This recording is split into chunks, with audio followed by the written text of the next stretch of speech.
Momento de la segunda nota tiene que ver con la guerra y lo que eso dispara a nivel de mercados en el mundo y mercado del seguro en particular. Parece que el tío Donald tenía ahí algunos cohetes que se estaban por vencer. Dijo, ¿qué hacemos con esto? Vamos contra Irán.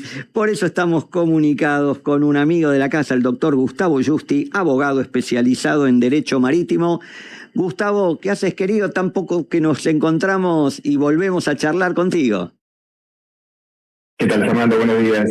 Es cierto, parece que en la actualidad nos vuelve a convocar. Este es un programa que toca la actualidad, después tenemos el derrumbe de la semana. Empezamos a leer alguna cosa, publicamos Donald Trump garantizando que va a haber seguro para los barcos, ahí lo que está pasando en el estrecho de Hormuz, las compañías que le dicen poné la tuya, ponete la aseguradora porque capacidad no hay. ¿Qué es lo que se dispara en materia del seguro marítimo, ¿no? A partir de guerra, y si esto tiene que estar formalmente declarado o no? Esa es la consulta primera. Mira, es muy interesante. Y antes de hablar de la cobertura específicamente, que escuchaba el comentario de un oyente que estaban leyendo ustedes recién, de cómo parece que pasa cualquier cosa en el mundo y nos afecta, y bueno, claramente en un mundo globalizado, como es el que estamos viviendo en las últimas décadas, cualquier movimiento en el mundo termina afectando a todos los países de alguna u otra manera. Pero principalmente en el transporte marítimo, vos sabés que las mercaderías en el mundo se transportan principalmente por vía marítima, sí, pese a los transportes aéreos, ferroviarios y terrestres, pero sigue siendo el transporte marítimo el principal medio de comunicación y de intercambio de bienes. Y básicamente cualquier conflicto armado que pone en riesgo el transporte a tiempo o el transporte directamente o los daños a la mercadería termina afectando a todo el mundo. Entonces, así como afectó la guerra de Ucrania en su momento, así como afectó conflictos que de repente no son guerras declaradas, como lo que ocurrió con Yemen hace unos años, lo que afecta en África hoy todos los días, que es la piratería, que parecería que estamos hablando de otro siglo, y sin embargo es algo que sigue sucediendo. La piratería es hoy un conflicto cotidiano, y de hecho existe una cobertura para eso. Pero claramente las guerras afectan. En este caso en particular, a diferencia de lo que pasó en su momento con el canal de Suez, o lo que pasó con Ucrania, lo que pasa con Ucrania hoy, en este caso se ve afectado el transporte de combustibles, de hidrocarburos, es decir, se ve afectada la provisión de energía, que eso es lo que está movilizando hoy sobre todo a Europa.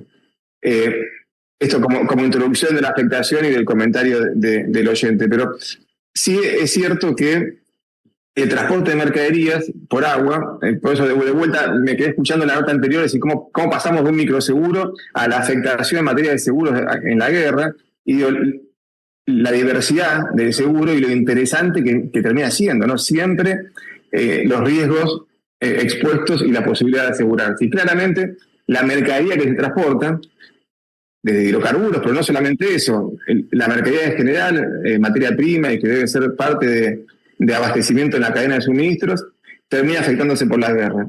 En este caso en particular, como te decía, por la ubicación geográfica y en materia de geopolítica termina afectando muchísimo el transporte de hidrocarburos. ¿Y cómo afecta a las coberturas? Es decir, ¿existen coberturas para riesgo de guerra? Sí, por supuesto, pero sepamos primero que la guerra es una de las primeras exclusiones de cobertura de cualquier tipo de cobertura de transporte.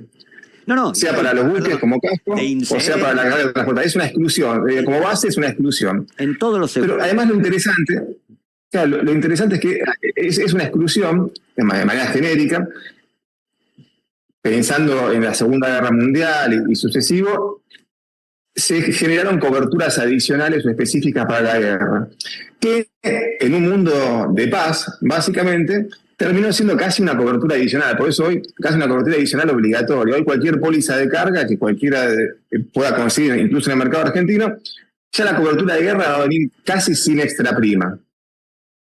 Ahora, ¿cómo funciona la cobertura de guerra? Y una postilla muy interesante es la cláusula de cancelación. Entonces, la cobertura de guerra, como te decía, que es una exclusión de las pólizas de transporte de carga, pero que por otro lado se da casi automáticamente como una cobertura adicional dentro de cualquier contrato para el transporte internacional de mercadería, hasta que tiene una cláusula de cancelación de los 7 días. Exactamente. Hasta que te la cortan. Exactamente. Bueno, pero tiene un sentido, ¿no? La cobertura de guerra hoy que se da se da ante un hecho imprevisto. ¿Por qué le da la posibilidad al asegurador de cancelarla con 7 días de anticipación? Porque se entiende que lo que busca la cobertura de guerra es que ante un hecho imprevisto no dejar desprevisto al asegurado de una cobertura, pero que le dé un plazo razonable de una semana, generalmente son 7 días, para que ese buque cambie la ruta, se detenga, evita pasar por ese lugar, etc. ¿Qué pasa después de los 7 días? Bueno, claramente hay una cobertura adicional que se vende por separado, que suele ser extremadamente onerosa, y acá viene tu comentario de Trump. Bueno, Trump dice, no se preocupen por estas primas excesivas que van a tener que pagar por la guerra que yo provoque, les voy a dar una cobertura. Bueno, acá podríamos hablar toda la mañana, ¿no? A ver, si la cobertura son los portaaviones, que creo que es mejor que cualquier póliza, o la cobertura es realmente, está pensando en un seguro tradicional como lo conocemos todos, ¿no? Sí, leí uno de los informes de una consultora económica de las importantes, hablaban que harían falta 330.000 millones de capacidad adicional, que más allá que estamos en un ciclo de mercado blando, descarto que ninguna compañía está ahí con ganas de salir corriendo a brindar cobertura en este contexto. Mira, al día de hoy se anunciaron ya daños en 12 buques petroleros y en 2 buques que transportan mercadería. Al día de hoy anunciado, y siempre sabemos que lo anunciado y lo real, hay delay. También hay una diferencia, generalmente por menos. Entonces, claramente hoy las coberturas adicionales para este tipo de riesgos son, quien lo puede conseguir, que probablemente sea una naviera con capacidad y demás, termina siendo muy oneroso a punto tal que si hoy buscamos en internet, cualquier buscador de buques en el estrecho de Hormuz, vamos a ver que los buques están parados y ninguno está pasando. Y los únicos que están pasando son buques con bandera iraní. No, así que claramente escuché o leí por ahí que decían que también buques chinos y rusos, así que a lo mejor será cuestión de cambiarle la bandera al barco. Mira, una de las preocupaciones que creo yo que de las que descansa el Occidente es que en general y tradicionalmente el transporte de hidrocarburos por ese estrecho tuvo como destinatarios países de Oriente y de Medio Oriente y de Oriente, es decir, China, Rusia, es decir, ese fue realmente el destinatario, más que algo bastante de energía para Europa. Pero creo que en eso descansa hoy el Occidente, de que no afecta directamente a ellos, aunque, como te decía al principio, indirectamente va a afectar a todo el planeta esto. La otra consulta, está claro lo que está ocurriendo, como que no hubo una declaración formal. De hecho, Estados Unidos avanzó sin contar con lo que debía tener, que era el acuerdo del Congreso. Pero digo, no, el tema de guerra no depende o sea, la definición de guerra no depende de una formalidad en la declaración. En absoluto. De hecho, cuando leamos la cláusula de guerra, o cuando cualquiera pueda leer una cláusula de guerra, a ver que no se limita solamente a una guerra declaradas formalmente, sino que inclusive actos de terrorismo, etcétera, también son considerados dentro de esta cobertura. Sí es interesante destacar que una exclusión genérica, no digo que sea siempre, pero genérica de la cláusula de guerra, es cuando esta guerra sucede entre 2 potencias. Así lo dice generalmente la cláusula, ¿no? Con la traducción del inglés. Entonces, cuando la guerra se da entre 2 potencias, supongamos que existe una guerra entre Estados Unidos y Rusia, lo que entiende el mercado general es que va a afectar directamente a todo el planeta, así como los daños como consecuencia de armas nucleares, que también están generalmente excluidos, inclusive en las coberturas de guerra genéricas. Así que no hace falta la declaración, la cobertura funciona igual. Ahí te voy a consultar un tema que permanentemente critico, ¿no? De cláusulas escritas allá lejos y hace tiempo, que parecen sobreentendidas, pero la pregunta podría ser, ¿qué es una potencia o cuál es una potencia? Vos y yo vamos a decir Estados Unidos, China, Rusia, tal vez nos quedamos ahí. ¿Define algo más la póliza? No la póliza, pero sí, vos sabés que el Lloyd's, así como tiene un listado de países constantemente en guerras o peligrosos, como exclusiones generales, también dentro de ese listado de países están identificados por ellos a quienes se consideran potencias en los términos de la cláusula de guerra. Después podemos discutir si está desactualizado, si no, pero digamos está definido eso, siempre remitiéndonos a el mercado inglés, o generalmente que es el que regula este tipo de riesgos. Por acá lo tengo al amigo Bodenheimer, que pregunta cómo se define si son daños por guerra o terrorismo, porque en algún caso, alguna de las acciones sobre alguna de las naciones árabes fueron, digamos, unilaterales, desde Irán, no hubo una respuesta, no lo tomamos como un país beligerante, quizá, pero o también podría ser interpretado que fue un hecho de terrorismo. ¿Cuál es tu opinión? Bueno, como te decía, en general las cláusulas de guerra incluyen actos de terrorismo, por lo tanto esa definición a los fines de la cobertura no sería trascendental, sí lo es para otro tipo de coberturas, otro tipo de riesgos, donde sí sería más interesante o importante para determinar la cobertura poder definir eso. Pero como te digo, en general las cláusulas de guerra incluyen actos de terrorismo. En general, si no fuera así, habría que tomar una decisión ya más basada en dictámenes de organismos internacionales, como hemos tenido que utilizar en algunos casos. Casi cerrando esta parte, te consulto porque hubo un antecedente de una escalada hace algunos años, para nada de esta magnitud. No sé cuál sería el antecedente anterior de un conflicto, situación de guerra tan globalizado como este. Mira, tiene que ver con la afectación de canales de navegación. Lo que tiene que ver con los suelos marítimos se da en función de la afectación de la navegación. En Ucrania se vio afectada la navegación, pero en mucho menor medida.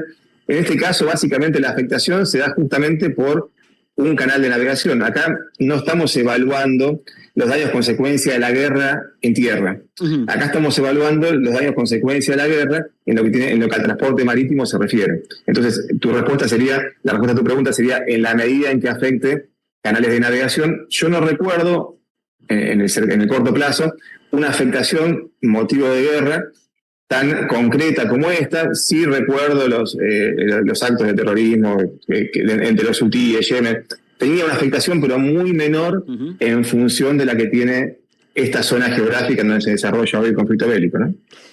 Perfecto. Vamos a otro tema, sí, una pastillita fuera de tema de guerra, pero vos viste que nosotros somos curiosos con las cosas que creemos que tienen que ver con el seguro. Te lo planteé antes, porque hace unos días nos enteramos, Gonza, por ahí estaba el caso, leyendo de las noticias del día a día, de un velero importante, creo que de unos 15 metros de tamaño, que ahí frente a la costa de Mar del Plata, esto está filmado, grabado, tuvo un problema, se quedó sin motor, problema que se engancha el cable o la correa del ancla, y termina chocando varias veces con la escollera, lo cual motivó que un par de muchachos con motos de agua, que son los que administran o explotan ahí la famosa banana que llevan a la gente por el agua saltando, fueron a rescatarlo, pero lo rescataron y tuvieron los daños, ahí que marca, no se alcanza a ver bien la foto, pero con daños en la estructura de esas motos de agua.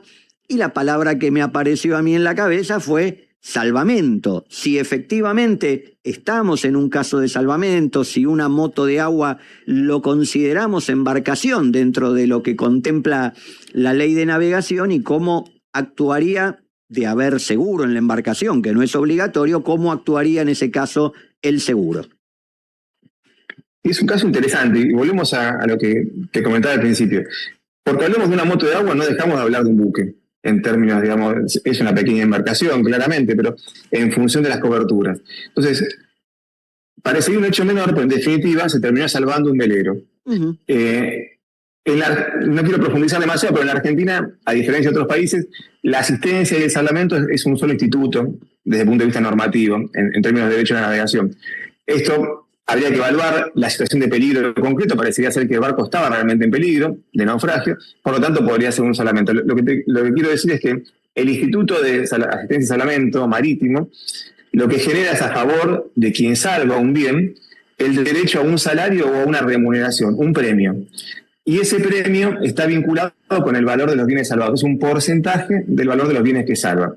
¿Qué te quiero decir? Es decir, palabras más, palabras menos. En este caso estamos conversando que estas dos motos de agua, más allá de poder reclamar los daños consecuencia de la colisión en la maniobra de salvamento o de la asistencia, de acuerdo a lo que sea, tendrían derecho a reclamarle al dueño de los bienes salvados un salario, un premio, un porcentaje del valor que salvaron. ¿Cómo se calcula el porcentaje? Bueno, en función del valor del bien, luego haberlo salvado, por supuesto, ¿no? Entonces, y de nuevo, como vos mencionabas muy bien, claramente la cobertura, hay coberturas de seguros marítimos para esto, es uno de los, diría, 3 pilares más importantes de la cobertura de seguros marítimos, que es el salario de asistencia y salvamento, o esa cobertura. y en los seguros de embarcaciones deportivas también se da. Y una última aclaración, no es necesario que quien lo salve sea también otro buque. Uh-huh. Podría ser que quien salva los bienes sea de repente una empresa que con un pontón, que técnicamente no es un buque, y con una grúa dentro del pontón pueda generar la maniobra de salvamento, etc. Y tampoco es necesario para que tenga derecho a una remuneración que es una empresa de salvamento habilitada. En este caso son 2 motos de agua que en definitiva terminaron salvando otra embarcación. Es otra de las importancias que mencionamos siempre de las coberturas de seguros para embarcaciones de recreo de placer, que desafortunadamente en Argentina todavía no son obligatorios. Genial. Bueno, también nos queríamos sacar la duda de un tema que parece menor, pero alguno me planteó, ¿una moto de agua es o no una embarcación? Por eso la consulta. Como siempre que te lo pedimos, estás ahí del otro lado, por eso muchísimas gracias, doctor Gustavo Justi. Muy buen fin de semana y será hasta la próxima. Al contrario, igual para ustedes. Saludos, Fernando.